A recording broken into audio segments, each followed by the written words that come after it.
आस्कार में नियाज खान और आप देख रहे हैं एनएमएफ न्यूज। भगत सिंह कोश्यारी के बयान के बाद महाराष्ट्र में मराठी मानुष की अस्मिता की सियासत तेज हो गई है। विपक्ष को एक ऐसा मुद्दा मिल गया है जिसे वे भुना सकते हैं। वहीं भगत सिंह कोश्यारी भी बयान देकर अकेले पड़ गए हैं, क्योंकि सत्ता पक्ष भी उनके बयान से पल्ला झाड़ लिया है। चलिए सबसे पहले महाराष्ट्र के राज्यपाल भगत सिंह कोश्यारी के बयान को सुना देते हैं।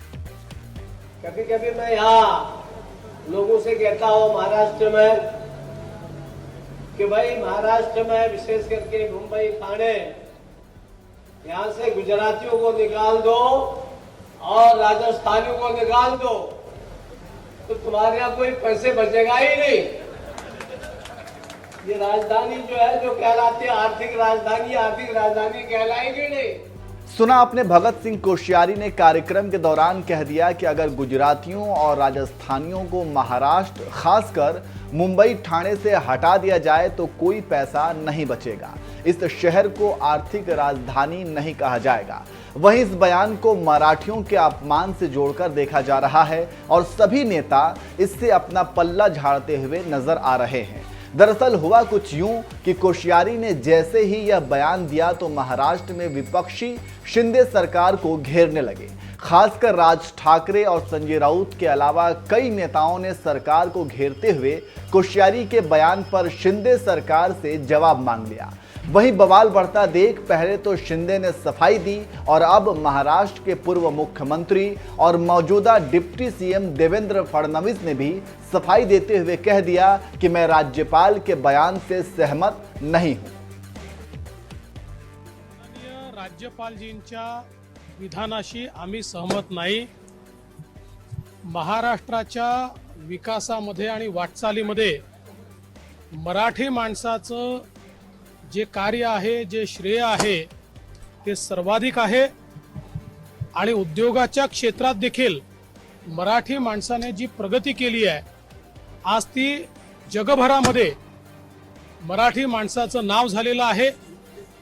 हे खरंच आहे की वेगवेगळ्या समाजांचं कॉन्ट्रीब्युशन आपल्याला नाकारता येणार नाही। गुजराती समाज असेल, मारवाडी समाज असेल, इतर कुठला समाज असेल, पण महाराष्ट्राच्या जडणघडणीमध्ये तो सुना आपने, फडणवीस ने मराठी भाषा में कहा जिसका हिंदी अनुवाद है कि मैं राज्यपाल के बयान से सहमत नहीं हूं। मराठी लोगों ने महाराष्ट्र के विकास की प्रक्रिया में योगदान दिया है। इस विकास यात्रा में और भी कई लोग शामिल हुए, लेकिन इससे मराठी लोगों का महत्व कम नहीं हो सकता। चलिए अब आपको बताते हैं कि शिंदे के बाद अब फडणवीस ने भी कोश्यारी के बयान से क्यों किनारा किया है और बीजेपी क्यों ऐसा स्टैंड ले रही है।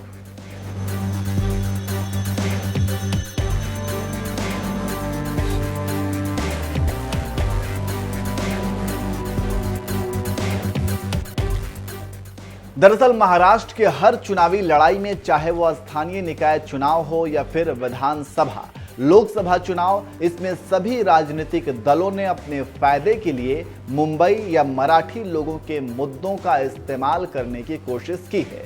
3 दशकों तक बीएमसी पर कब्जा जमाने वाले शिवसेना ने हमेशा इस तरह के मुद्दों को भावनात्मक तरीके से पेश करने की कोशिश की है। माना जा रहा है कि मराठी लोगों को अपने साथ जोड़ने के चलते बीजेपी ने शिंदे गुट से हाथ मिलाया। ऐसे में कोश्यारी का बयान दूसरे विपक्षी दलों के लिए सोने पर सुहागा जैसा है, जिस पर वे शिंदे सरकार और बीजेपी को घेर सकते हैं। इसलिए सियासत की नजाकत को समझते हुए शिंदे और फडणवीस ने कोश्यारी के बयान से खुद को अलग कर लिया है। चलिए वीडियो के आखिर में एक बार आपको भगत सिंह कोश्यारी के उस बयान को सुनाते हैं, उसके बाद विपक्षी संजय राउत के बयान को भी सुनाते हैं, फिर शिंदे और फडणवीस के सफाई वाले बयान को भी सुनाते हैं। आप सुनिए और कमेंट करके अपनी राय दीजिए। कभी कभी मैं यहाँ लोगों से कहता हूँ महाराष्ट्र में कि भाई महाराष्ट्र में विशेष करके मुंबई ठाणे यहाँ से गुजरातियों को निकाल दो और राजस्थानियों को निकाल दो तो तुम्हारे यहाँ कोई पैसे बचेगा ही नहीं। ये राजधानी जो है जो कहलाती है आर्थिक राजधानी कहलाएगी नहीं। महाराष्ट्र के राज्यपाल जिस प्रकार का वक्तव्य किया है, महाराष्ट्र का अपमान करने वाला वक्तव्य है। निंदनीय वक्तव्य। महाराष्ट्र की जनता, खास करके मुंबई ठाणे की जनता, ये कष्ट करने वाली जनता है। खून पसीना बहाकर इस राज्य को और मुंबई को बनाने वाली जनता है। सब कुछ पैसे से नहीं तोला जाता, कुछ बातें होती है वो मेहनत की भी होती है। और ये मुंबई जो बनी है तो हमारे 105 लोगों ने जो बलिदान दिया है महाराष्ट्र में, और हजारों लोग जो शहीद हो गए, जेल में गए, 5 साल तक आंदोलन चलता रहा उस वक्त 1956, उसके बाद ये मुंबई बनी।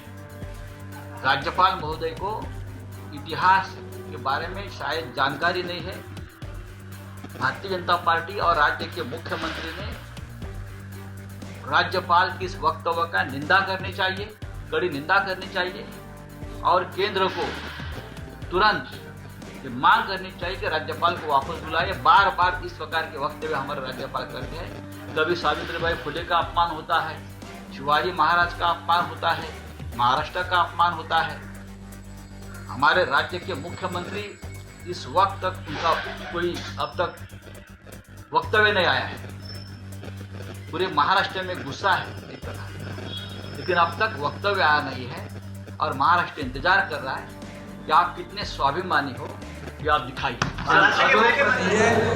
हमारे जो हिंदू हृदय सम्राट बाला साहेब ठाकरे जी की जो भूमिका मुंबई और मराठी माणूस के लिए है, वही हमारी शिवसेना की भूमिका है। उनका वैयक्तिक जो उनके बयान है, लेकिन किसी ने भी मुंबई का जो अस्तित्व है, मुंबई की अस्मिता है, जो 106 हुतात्मा जो उनका बलिदान है, उसे कोई भी नकार नहीं सकता है। और ये मुंबई जो है देश की आर्थिक राजधानी है, और इसलिए हमें मुंबई के ऊपर नाज है, और उसके अस्मिता के साथ कोई भी अवमान नहीं कर सकता है, नहीं करना चाहिए। उन्होंने भी मेरे ख्याल से उन्होंने भी इसका खुलासा किया। राज्यपालजींच्या विधानाशी आम्ही सहमत नाही।